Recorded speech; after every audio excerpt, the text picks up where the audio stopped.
பல வருடங்களுக்கு பிறகு டிஎன்இபில இருந்து ஃபீல்ட் அசிஸ்டன்ட் நோட்டிபிகேஷன் வந்திருக்கு. 100 இல்ல 200 இல்ல 1794 வேகன்சி.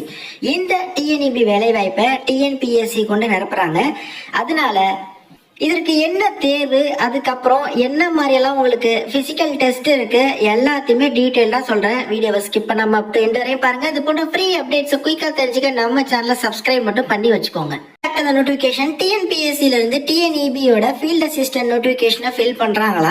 ஸோ அதற்கான டீடைல்டு நோட்டிபிகேஷனை ரிலீஸ் பண்ணிட்டாங்க. ஓகே, போர்ட்டல் ஓபன் பண்ணியாச்சு. வர அக்டோபர் 2ஆம் தேதி வரை உங்களுக்கு டைம் இருக்கு. ஸோ அதுக்கு வந்து பாத்தீங்கன்னா பேப்பர் 1 பேப்பர் 2 அப்படின்னு சொல்லி இருக்கு. ரெண்டுமே பாத்தீங்கன்னா சேம் டே தான் நடக்கும். ஓகே, பட் வந்து காலையில பாத்தீங்கன்னா உங்களுக்கு வந்து பேப்பர் 1 இருக்கும். அதுல Tamil eligibility test, general studies, aptitude and mental ability இருக்கும். பேப்பர் 2 அப்படிங்கிறது மதியம் நடக்கும். அதுல வந்து பாத்தீங்கன்னா உங்களுக்கு கம்ப்ளீட்லி உங்க சப்ஜெக்டை பொறுத்து. ஸோ நீங்க ஒன் டே வந்து இந்த டெஸ்ட் நடக்குதா, காலையிலயும் மதியமும், ரெண்டுத்தையுமே கண்டிப்பா நீங்க வந்து பார்ட்டிசிபேட் பண்ணணும். ரெண்டுத்திலுமே கம்பைன் பண்ணி நீங்க எடுக்கக்கூடிய ஸ்கோரை பொறுத்து தான் இந்த ஆப்பர்ச்சுனிட்டி. தமிழ்நாடு பவர் டிஸ்ட்ரிபியூஷன் கார்பரேஷன்ல இருந்து 1794 ஃபீல்ட் அசிஸ்டன்ட் அப்படிங்கிற பணிக்கான அறிவிப்பு. ஆரம்ப சம்பளம் 18,800 இருந்து 59,000 வரை இருக்குமா. அது இல்லாம அதர் அலவன்ஸ் பெனிஃபிட்ஸ் எல்லாமே சேர்த்து ஆரம்ப சம்பளமே 25,000 வரையும் உங்களுக்கு இருக்கும். இதுக்கான வயது வரம்பு என்ன ப்ரோ அப்படின்னா 18 வயசு கம்ப்ளீட் ஆகியிருக்கணும். மினிமம் 18ல இருந்து. நீங்க பொது பிரிவினர் அப்படின்னா மட்டும் 32 வயது வரையும் தகுதி. பொது பிரிவினர் இல்லாம மீதி உள்ளவங்க BC, MBC, DNC, BCM, SC, SCA, ST அப்படின்னா உங்களுக்கு வயது வரம்புல தளர்வு இருக்கு. எஸ்சி, எஸ்சிஏ, எஸ்டினா 37 வயது வரையும், பிசி, எம்பிசி, டிஎன்சி, பிசிஎம்னா 34 வயது வரையும் கூட நீங்க அப்ளை பண்ணிக்கலாம் அப்படின்னு சொல்லியிருக்காங்க. ஆண்கள் பெண்கள் இருபாலருமே அப்ளை பண்ணிக்கலாம். இன்கேஸ் வந்து நீங்க டிஎன்இபில அப்ரண்டிஸ் பண்ணிருக்கீங்க அப்படின்னா அந்த அப்ரண்டிஸ் எவ்வளவு ஆண்டுகள் பண்ணிருப்பீங்க? 1 இயர் பண்ணிருப்பீங்க. ஸோ யாரெல்லாம் அப்ரண்டிஸ் பண்ணிருக்கீங்களோ அவங்களுக்கு அந்த 1 இயர் கூடுதலா தராங்க வயது வரம்புல. ஓகே, இதற்கான கல்வி தகுதி என்ன அப்படின்னா ஃபீல்டு அசிஸ்டன்ட், அதாவது கள உதவியாளர் அப்படின்னு சொல்லுவாங்க. களத்துல இந்த மாதிரி எலக்ட்ரிக் போஸ்ட் நிறுவுறது, ஒயர் வந்து பண்றது, அப்புறம் ஃபால்ட் அட்டன் பண்றது, டிரான்ஸ்ஃபார்மர்ஸ் இன்ஸ்டால் பண்றது, இந்த மாதிரி களத்துல இறங்கி ஒர்க் பண்ற மாதிரியான ஒரு அரசு வேலை வாய்ப்பு.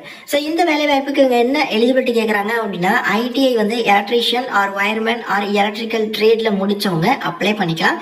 கிட்டத்தட்ட 1800 வேகன்சி.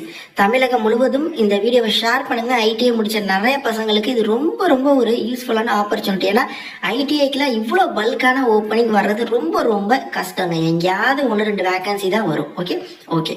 ஸோ அதே மாதிரி நாலேஜ் இன் தமிழில் கட்டாயம் உங்களுக்கு வந்து நாலேஜ் இருக்கணும். அதாவது தமிழ் வழியில நீங்க வந்து படிச்சிருந்துருக்கணும். ஸோ இதுக்கு வந்து பாத்தீங்கன்னா ஒரே ஒரு எக்ஸாம் தான், பேப்பர் 1 பேப்பர் 2 அப்படின்னு சொல்லி இருக்கு. ஒரே நாள்ல நடக்கும். அதற்கான சிலபஸை நான் உங்களுக்கு சொல்றேன். எக்ஸாம் கிளியர் பண்றவங்கள நெக்ஸ்ட் பிசிக்கல் டெஸ்ட் வைப்பாங்க. இதுல வந்து பாத்தீங்கன்னா pole climbing and cross arm fitting, அதாவது ஒரு எலக்ட்ரிக் போல்ல ஏறுறது, மேலே வந்து அந்த கிராஸ் ஆர்ம் ஃபிக்ஸ் பண்றது, இந்த மாதிரியான ஆக்டிவிட்டி இருக்கும். அதே மாதிரி நீங்க வந்து பிளேட்டிங் ஆஃப் ரோப் அப்படின்னு சொல்லி ரோப்பை வந்து நீங்க வந்து இன்ஸ்டால் பண்றது, அதுக்கப்புறம் வந்து ஒரு வெயிட்டை வந்து நீங்க கேரி பண்ணணும். வி கிராஸ் ஆர்ம் இருக்கும். ஸோ அது வந்து அரௌண்ட் ஒரு 35 kg இருக்கும். அதை நீங்க தூக்கிக்கிட்டு ஒரு 100 மீட்டர் வந்து நீங்க கீழே போடாம போகணும். ஸோ இந்த மாதிரி உங்களுக்கு பிசிக்கல் ஆக்டிவிட்டி இருக்கு. அதாவது நல்ல திடகாத்திரமா இருக்கீங்களா அப்படிங்கிறதுக்கான டெஸ்ட் இருக்கு. மத்தபடி இந்த ஹைட் இருக்கணும், இந்த வெயிட் இருக்கணும் அப்படிங்கறதெல்லாம் இல்ல.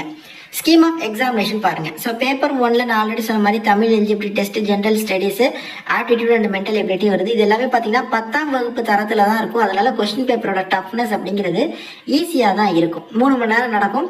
ஸோ இதுல 150, இதுல 150. ஓகே, எல்லாமே அப்ஜெக்டிவ் டைப் தான். அடுத்து வந்து பேப்பர் 2 இருக்கு. இது வந்து பாத்தீங்கன்னா ஐடிஐ ஸ்டாண்டர்ட்ல இருக்கும். அந்த பேப்பர் 2 அப்படிங்கிறது பாத்தீங்கன்னா முழுக்க முழுக்க உங்களோட ட்ரேடை பொறுத்து. அவங்க என்ன ட்ரேட் கேட்டிருக்காங்க அதில் கொடுத்துருக்காங்க பாருங்க, எலக்ட்ரீஷியன் அண்ட் வயர்மேன். இது தொடர்பாக உங்களுக்கு சப்ஜெக்ட் பேப்பர், இதுல இருந்து உங்களுக்கு கேள்விகள் வரும். ஐடிஐ ஸ்டாண்டர்ட்ல உங்களுக்கு வந்து அந்த கேள்வியோட தரம் வந்து இருக்கும். எதுவும் சந்தேகங்கள் இருக்கு அப்படின்னா டோல் ஃப்ரீ நம்பர் கொடுத்துருக்காங்க. ஒர்க்கிங் டேஸ்ல நீங்க டிஎன்பிஎஸ்சி கால் பண்ணி, அதாவது ஆன்லைன்ல அப்ளை பண்றதுல சந்தேகம், இந்த நோட்டிபிகேஷன்ல குவாலிஃபிகேஷன்ல சந்தேகம் அப்படின்னா நீங்க ப்ராப்பரா உங்களுக்கு கால் பண்ணி நீங்க கேட்கலாம். அதாவது ஒர்க்கிங் டேஸ்ல அலுவலக நேரங்கள்ல இந்த மாதிரி நான் இந்த மாவட்டத்துல இருந்து பேசுறேன், நான் இது முடிச்சிருக்கேன், இந்த வேலை வாய்ப்புக்கு அப்ளை பண்ண போறேன், என் பேர் இது, நான் வந்து இது அப்ளை பண்றப்போ எனக்கு இந்த மாதிரி சந்தேகங்கள் வருது அப்படின்னு சொல்லி ப்ராப்பரா நீங்க வந்து கேளுங்க. அதே மாதிரி இந்த வேலைவாய்ப்புக்கு அப்ளை பண்றப்போ போட்டோ அப்லோட் பண்ற மாதிரி இருக்கும்.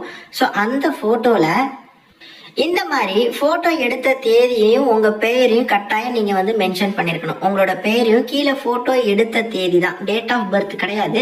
போட்டோ எடுத்தது எப்ப இருக்கணும் அப்படின்னா இந்த நோட்டிபிகேஷன் வந்து அதுக்கப்புறம் இருக்கணும். செப்டம்பர் 3ஆம் தேதி நோட்டிபிகேஷன் வந்திருக்கு, அதுக்கப்புறம் எடுத்த போட்டோவா இருக்கணும். அந்த தேதியை தான் உங்க போட்டோல நீங்க இந்த மாதிரி வந்து நீங்க வந்து பிரிண்ட் பண்ணிருக்கணும். ஓகே, அதுதான் அந்த போட்டோவை தான் நீங்க வந்து அப்லோட் பண்ண தெரியணும். ஓகே, ஒரு ப்ரௌசிங் சென்டர் போனீங்கன்னா இந்த போட்டோல கீழே அவங்க வந்து பாத்தீங்கன்னா இந்த மாதிரி உங்களுக்கு வந்து ரெடி பண்ணி தருவாங்க.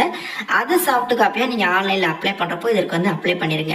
டிஎன்பிஎஸ்சி வெப்சைட்ல தான் அப்ளை பண்ண போறீங்க. ஆல்மோஸ்ட் எல்லா மாவட்டத்திலுமே இதற்கு வந்து எக்ஸாம் சென்டர் அமைச்சு இதற்கான தேர்வை இவங்க நடத்த போறாங்க. 100 ரூபாங்க ஃபீஸ். ஸோ வழக்கம் போல டிஎன்பிஎஸ்சியில் ஒன் டைம் ரிஜிஸ்ட்ரேஷன் இருக்கு அப்படின்னா அதுக்குள்ள போயிட்டு நீங்க வந்து இந்த ஒரு ஆப்பர்ச்சுனிட்டிக்கு அப்ளை பண்ணுங்க. இல்ல புதுசா பண்றோம் ப்ரோ அப்படின்னா புதுசா நீங்க வந்து அப்ளை பண்ணுங்க. எக்ஸாம் சென்டர்ஸ் நிறைய இருக்கு. பட் பிசிக்கல் டெஸ்ட் பாத்தீங்கன்னா தமிழகம் முழுவதும் ஒரு 12 இடங்கள்ல வைக்கிறாங்க. உங்களுக்கு நியர்பை சென்டர்ல போயிட்டு அந்த பிசிக்கல் டெஸ்ட், அந்த வெயிட் தூக்குறது, அப்புறம் வந்து எலக்ட்ரிக் போஸ்ட் ஏறுறது, இந்த மாதிரிலாம் சொல்லியிருந்தால அதெல்லாம் நீங்க வந்து அட்டன் பண்ணிக்கலாம்.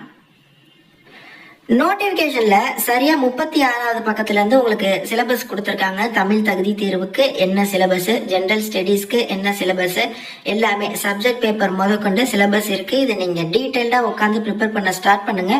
ஐடிஐ நண்பர்களே கண்டிப்பா இந்த வாய்ப்பை மிஸ் பண்ணிடாதீங்க. ஏன்னா திரும்ப இந்த மாதிரி பல்க் ரெக்ரூட்மெண்ட் எப்போ வரும்னு தெரியல. ஆல்ரெடி இந்த நோட்டிபிகேஷன் வந்து கிட்டத்தட்ட 5 வருஷத்துக்கு மேல ஆகுது. நிறைய பேருக்கு இந்த ஷேர் பண்ணுங்க. எதுவும் சந்தேகம் இருந்தா கமெண்ட்ஸ் இன்ஸ்டால கனெக்ட் பண்ணுங்க. தேங்க்ஸ் ஃபார் வாட்சிங். Take care and bye. Tata.